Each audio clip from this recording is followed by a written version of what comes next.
Ota og'ir qadamlar bilan qiziga yaqinlashdi va yoniga o'tirdi. Qiz esa g'azabga to'la nigohlari bilan boshqa tarafga o'qrayib qaragancha jim o'tiraverdi. Ota trubkasiga tamaki solarkan qizdan so'radi: "Senga nima bo'ldi?" "Hech narsa", dedi yuzini otasidan teskari burib o'tirgan Hayo asabiylashib. Ota savatga nazar tashladi va Halimadan: "Senga buyurganimdek mazali kulchalar tayyorladingmi?" deb so'radi. Halima qo'rquv aralash ovozda: "Albatta, hojam", deb javob qaytardi. Ota savat ustidagi matoni ochib qaradi. So'ngra: "Kulcha ustidagi mana bu narsa nima?" dedi hayron bo'lib. Halima qo'llari qaltirab javob qaytardi: "Ozroq pul, hojam." Jahli chiqqan ota: "Senga kim aytdi ularga pul qo'shib bergin deb? Men faqat kulcha pishir degandim-ku", dedi baland ovozda. Shu payt Hayo otasiga baqirib javob qaytardi: "Ota, bu mening g'oyam edi. Men aytgandim shunday qilishni. Sening g'oyang? Bu ahmoqona ish nimasi?" dedi taajjublangan ota. Hayo otasiga o'qrayib qaradi. "Ozroq pul berib, bechorahol qo'shnilarimiz qalbiga surur kirgizmoqchi edim." Otasi qovog'ini soldi. "Bu ishing bilan ularning g'ururini yerga uribsan." Hayo masxaromuz ohangda dedi: "Tagi zoti past odamlarni yerga urib bo'larkanmi?" Qizning odobsizlarcha aytgan gapini eshitgan ota darhol o'rnidan turib unga tarsaki tushirdi va g'azab bilan: "Yana bir bor mahallamiz aholisi haqida shunaqa gapirganingni eshitsam, haqiqiy g'azabim qandayligini o'shanda ko'rasan", dedi. Hayo o'rnidan turib otasiga baqira boshladi: "Bilaman, siz meni yaxshi ko'rmaysiz. Shuning uchun doimo menga nafratingizni sochishga qulay payt poylab yurasiz. Uring, ko'proq uring. Axir meni urganingizda maza qilasiz-ku. Uring." Ota qiziga yana tarsaki tushirmoqchi bo'lganda, Halimajon holatda otaning qo'lini mahkam ushlab oldi. So'ngra uni o'pib, yig'lagan holda o'tina boshladi: "Iltimos, hojam, o'tinaman. Kichik xonimni kechiring." Ota qizning yosh to'la ko'zlariga g'azab bilan biroz tikilib qoldi. Keyin qo'lini tushirib: "Halima, kulchalardagi pullarni olib tashla", dedi. Halima hojasining qo'lini qo'yib yubordi. So'ng yig'lagan holda savatni oshxonaga olib ketdi. "To'xta, Halima", dedi Hayoning yosh va g'azab to'la ko'zlariga tikilib turgan otasi. Halima to'xtab, ortiga o'girildi va hojasiga qaradi. Uning ko'zlaridagi yosh esa savatni yopib turgan qizil matoga to'kilishda davom etardi. "Kulchalardan pullarni o'zi olsin", Halima qo'rquv aralash ovozda. "Buni o'zim bajarsam yaxshimidi, hojam?" dedi. Hamon g'azab bilan Hayoga qarab turgan ota Halimaga "Jim bo'l", degandek ishora qildi.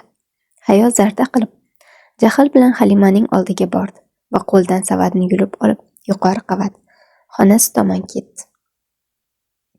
Yuqoriga ko'tarilayotgan qizini kuzatib turgan ota Halimaga: "Erta saharda soqchilarsiz, faqat ikkingiz tashqariga chiqib, qo'shnilarga kulchalarni tarqatib chiqasiz", dedi. "Hojam, buyruqlaringizni muhokama qilishga haddim sig'maydi. Lekin Hayo xonim hali juda yosh, qandaydir xavf yuzaga kelib qolsa, xonimni himoya qila olmay qolaman." Hojasi kursiga o'tirayotib hasrat bilan: "Qanaqa xavf, Halima? Men shu ko'chalarda o'sib ulg'ayganman. Mahalla ahli hayotimda uchratgan eng yaxshi insonlardir. Aynan shu tufayli bu yerga ko'chib keldik. Qizim oddiy, sodda odamlar qurshovida yashasa, hayotning ma'nosini tushunib yetadi deb hisobladim", dedi. Hayo xonim juda kirishimli qiz. Avvalgi mahallamizda xonimning dugonalari rosa ko'p edi. O'sha do'stlikning bari ma'no maqsadsiz, sohiblari kabi behuda edi", dedi hojasi tamakini trubkaga qo'yarkan. Halima indamasdan boshini quyi soldi. Hojasi cho'ntagini titkilab: "Qizim onasini jajji paytida erta yo'qotdi. Shuning uchun u hali hayot saboqlarini bilmaydi", dedi. Cho'ntagidan trubkasini yoqishga yaraydigan buyum qidirayotganini ko'rgan eshik oldidagi soqchilardan biri tezda xo'jayinning yoniga yetib keldi. So'ng tillarang yondirgichni cho'ntagidan olib yoqmoqchi bo'ldi. Lekin undan bir necha uchqundan boshqa narsa chiqmadi. Xo'jayin cho'ntagidan gugurt qutisini oldi va uni chaqdi. "Ba'zi narsalar eski bo'lsa ham seni uyaltirmaydi", dedi tabassum bilan.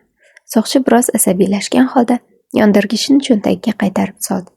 "Shunday, xo'jayin, eski narsalar o'zgacha bo'ladi. Gugurt yondirgichdan ko'ra eskiroq deb kim aytdi senga?" dedi xo'jayin soqchining yuziga tamaki tutunini puflab. Soqchi xavotirlanib so'radi: Nimani nazarda tutyapsiz, xo'jayin?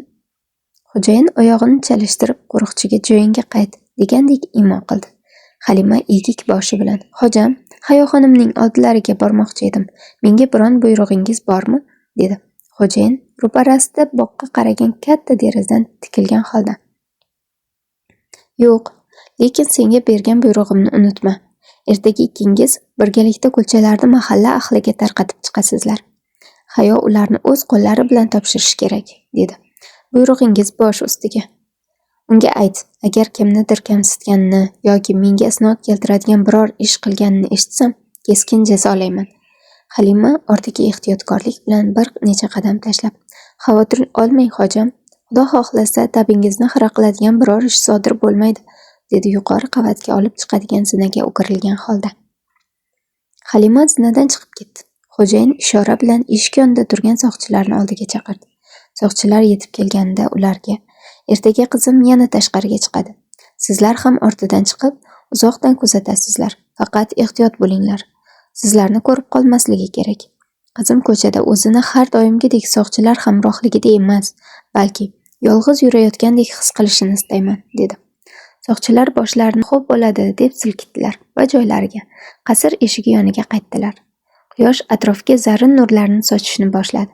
Halima Hayoning xonasini taqillatib ichkariga kirdi. Hayo hali ham uxlab yotardi. Halima uning oldiga yaqinlashib, peshonasidan o'pdi va biror so'z demay mehr bilan boshini silab o'tirdi. Hayo ko'zlarini ochdi va uni bolaligidan buyon tarbiyalab kelgan mehribon enagasini ko'rib jilmaydi. Halima tabassum qildi. "Xayrli tong, malikam. Yaxshi dam oldingizmi?"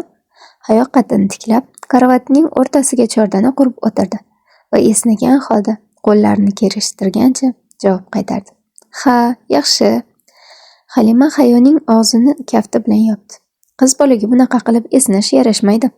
Hayo o'zini orqaga, momiq yostig'iga tashlab, tantiqlanib dedi: "Qiz bola qanaqa esnashi kerak ekan? Qorningiz ochmasmi? Kecha oqshom otangizga dasturxon ustida sherik bo'lmadingiz", dedi yuzidan tabassum arimagan Halima. Hayo xonasining shiftiga tikilgancha: "Bor yo'qligim otam uchun ahamiyatli deb o'ylamayman", dedi. Halima kiyim javonni ochish asnosida, aksincha, siqilgani yuzidan shundoqqina sezilib turgandi. Hatto arzimagan sabab tufayli oshpazga g'azabini sochdi. Ham ko'zini shiftdan uzmagan Hayo javob berdi: "Har doimgidek sho'rvaga ko'p tuz solib yuborgandir-da." Javondagi liboslarni ko'zdan kechirayotgan Halima: "Yo'q, onangizning dasturxondagi o'rnini tayyorlashni unutibdi. Gohida otamni tentakmi, deb o'ylab qolaman." Javondan bejirim ko'ylakni olayotgan Halimaning yuzida ajablanish alomatlari balqib, norozi ohangda: "Nega bunday deyapsiz?" deb so'radi. Hayo qaddini rostlab o'tirdi-da, yumshoq yostiqqa suyandi. "Onam olamdan o'tganiga ko'p yil bo'ldi. Otam esa haligacha tamaddi payti dasturxonga onam uchun sevimli idish tovoqlarni qo'ydiradi. Bu jinnilik bo'lmay nima? Sevgi", dedi ko'ylakni karavot ustiga qo'yayotgan Halima. Hayo masxaromiz ohangda kuldi. "Sevgi? Ha, sevgi. Nega hayron bo'lasiz? Onangizni yaxshi ko'rmaysizmi?" Hayo karavotidan tushib, ko'ylagi ilingan ilgichni oldi va uni ko'tarib: "Onamni qanday yaxshi ko'rayin? Hatto eslolmayman-ku", dedi. Halima mahzun ohangda: "Lekin u sizni yaxshi ko'rardi. Yaxshi ko'rganda ham juda qattiq yaxshi ko'rardi", dedi. Hayo ko'ylakni Halimaga uzatdi. "Bu ko'ylak yalangoyoq mahalladoshlarimizga kulcha tarqatish uchun to'g'ri kelmaydi. Bu yumush uchun judayam bashanglik qiladi." Halima ko'ylakni olgancha xavotirlanib: "Iltimos qilaman, xonim, bunaqangi so'zlarni ishlatmang. Xo'jayin eshitib qolsalar, oqibat yaxshilik bilan tugamaydi", dedi. Hayo betoqat xo'rsindi. "Xo'p, yaxshi, Halima. Faqat sen uchun shunday qilaman. Bo'lmasa otam g'azabini senga to'kib sochishini yaxshi bilaman." Halima tabassum qilib javondan boshqa ko'ylakni oldi. So'ngra uni Hayoga uzatdi. "Bunisiga nima deysiz? O'zing nima deb o'ylaysan? Bu ko'ylaklar kulcha tarqatish uchun emas, balki tantanavor yig'inlar uchun mos." Halima boshini egib: "Uzr so'rayman, xonim. Men sizni go'zal bo'ling degandim." Hayo ulkan ko'zguning tagidagi tortmalardan birini ochdi. "Cho'milib chiqqunimga qadar mana shu ko'ylaklardan birini tanlab tur. Lekin siz bu ko'ylaklar eskirib qolganini va endi ular sizga yoqmayotganini, shuning uchun ularni tashlab yuborishim kerakligini aytgan edingiz. Hayo xonasidan chiqa turib, lekin mahalla ahli uchun bular eng so'nggi qiyqiriq. Urfdagi kiyimlarda kichik xonim qimmatbaho, hashamatli marmardan ishlangan shaxsiy yuvinish xonasida cho'milib bo'lgach, Halima tanlagan ko'ylakni kiyib pastki qavatga tushdi. Mehribon enagasi ham uning ortidan ergashdi. Hayo qarasa, otasi eshik oldida kutib turgan ekan. Uning yonida ustiga sariq mato yopilgan savat turardi. Otasi ularni ko'rgach, "Olib ketishingiz uchun oshpazga yangi kulcha pishirtirdim", dedi. Halimaning kulchalari lazzatliroq edi, dedi Hayo to'ng'illab. Otasi tabassum qildi. Kulchalarni xushmuomalalik bilan tarqatish esingdan chiqmasin. Hayo otasining gapini eshitmaganlikka oldi. Ketdik, Halima, tezroq shu ishdan qutula qolaylik. Halima savatni olish uchun o'sha tomonga yurdi, lekin xojasi uni to'xtatib qoldi. Savatni Hayoning o'zi ko'taradi. Hayo qovog'ini uyib, savatga yaqinlashdi. So'ngra tutqichidan ushlab ko'tardi. Tabassum qilib turgan otasining qarshisida turib, "Ketdik, Halima, tezroq chiqa qolaylik", deb zarda qildi. Halima qasr eshigiga yugurib bordi va kichik xonim chiqishi uchun eshikni ochdi. Hayo qo'lida savat bilan tashqari chiqdi. Otasi esa ularni jilmaygancha kuzatib turardi. Hayo tosh favvoralar, turli o'simliklar va anvoyi gullar bilan to'lib toshgan bog' bo'ylab qasrning tashqi darvozasi tomon yura boshladi. U darvoza sari yurib borarkan, yonda ketayotgan Halimaga, "Shunday chiroyli bog'imiz borligiga sira e'tibor bermagan ekanman", dedi. "Avvalgi uyimizning bog'i bundan ham chiroyli edi. Oldingi bog'imizga e'tibor bermagan ekanman. Uyga qop-qora oynali mashinada kirib chiqqanimni bilardim xolos", dedi bog'ni tomosha qilib ketayotgan Hayo. "Go'zallik bizning atrofimizda, har makonda mavjud. Uni ko'rish-ko'rmaslik o'zimizga havola", dedi Halima tabassum qilib. Hayo harsillagancha savatning tutqichini yanada mahkamroq ushlab, uni biroz teparoq ko'tardi. Halima xavotirlandi. "Toliqdingizmi, xonim? Darvozadan chiqib, xo'jayinning nazaridan uzoqlashib olaylik, savatni o'zim ko'taraman." "Yo'q, Halima, men seni o'sha telbaning g'azabiga giriftor qilmayman. Hayo xonim, otangiz haqida bunday gapirmang", to'g'riga qarab ketayotgan Hayo jilmayib, "Senga qilgan qo'pol muomalasiga qaramay otamni doim himoya qilishingga hayron qolaman-da", dedi. "Otangiz menga ko'p yaxshilik qilgan. Ularni unutib bo'larmidi? Otam senga ko'zingning qorasi uchun emas, qilgan ishlaring yuzasidan yaxshilik qilgan bo'lsa kerak, har holda." Halima Hayoning gapiga kuldi. "Xo'jayin farzandlarim tug'ilganidan boshlab to ta'lim olishni yakuniga yetkazganlarga qadar yashash va o'qish pullarini o'z zimmasiga olgan. Maoshim bu xarajatlarni qoplashga yetadi deb o'ylamayman." Hayo qo'ldagi savatni dast ko'tarib, chetidan yanada mahkamroq ushladi. "Shunday bo'lsa ham, sen otamdan qarzdor emassan. Farzand ne'mati bilan rizqlanganingizda kimdir qilishi mumkin bo'lgan eng katta yaxshilik dalbandlaringizga xotirjamlik hissini tuydirish ekanini anglab yetasiz." Hayo yurishdan to'xtab, Halimaga o'girildi. "Menga g'amxo'rlik qilish orqali otam uchun aynan shuni ta'minlamayapsanmi axir?" Halima Hayoning peshonasiga nazar tashladi. "Birinchi marotaba sizda ter donalarini ko'rishim." Hayo savatni yerga qo'yib, qo'li bilan peshonasini artdi va qo'lidagi namlikka qaradi. "Ajoyib, ana endi mahalla ahliga o'xshadim", dedi hasrat bilan. Halima kuldi. "Qizim, biroz terlashning aybi yo'q, xususan bu yaxshi ko'rgan ishingni bajarganda ro'y bersa." Hayo savatni ko'tarib darvoza tomon yurishni davom ettirgan ko'yi, "Kim aytdi meni bu ishni yaxshi ko'rib qilyapti deb? Otam g'azabini sochishga bahona qoldirmaslik uchun qilyapman", dedi. Halima jilmaygancha sukut saqlab, kichik xonimning ortidan ergashdi.